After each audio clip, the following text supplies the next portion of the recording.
What I do for someone who is struggling with mental health, or I picked it up in them, is I tell them to reach out. I tell any male to reach out, step outside of that comfort zone, drop your pride, and just talk. There's not going to be one person that you bring it up with to say, hey, I'm struggling, mate, who's not going to want to listen to you. There's always someone who will listen, there's always help out there, and you're never at your last stop. Never. You're always going to get out of that rut.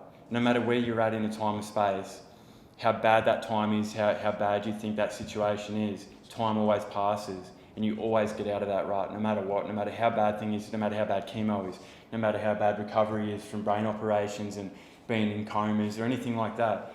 It always passes. You get 2 months down the track, 3 months down the track, 6 months, 12 months, it always passes and you always end up in a better place.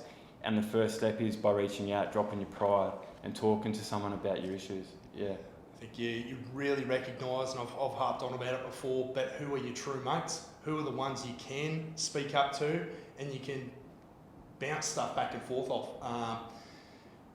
As Brenda mentioned before, when you speak up, you almost relieve sometimes those people you're around, because they go, oh, I'm struggling too, but I didn't want to say anything because you've been through more. It's like people start measuring, well, he's been through worse, so I'm not going to speak up, or I'm going to look like a soul. Yeah. But when you speak up, it then enables other people to speak up. You then get that group of circle of friends that you almost meet at a coffee shop, and they love you there because you could just talk all day and get more 100%. coffees and just keep going. When you reach out and you say you're going through something, you will get the support you need. It's just dropping that pride, swallowing that ego and just going, hey, I can't do this by myself at the moment, I need a hand. You're no less a person, no less a man, or of anyone, or anything, to speak up.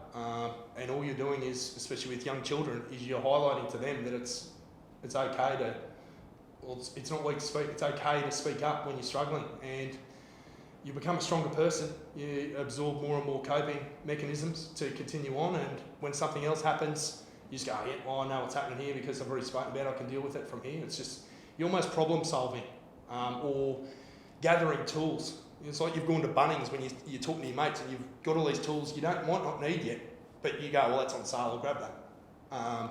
And then there'll come a time when you go, well, I've got that there, I can deal with that now, because you've got that tool ready. 100%, it's on your belt. The more tools you've got on your belt, no matter when you need them, here or now, you will need them at some point. And the more you've got, even if you don't need them, the more you've got on your belt, the better. Yeah, I love that analogy, that's perfect. But just filling your belt with tools to deal with mental health, no matter when you might need them or not. Yeah, that's an awesome one, man. I love that one.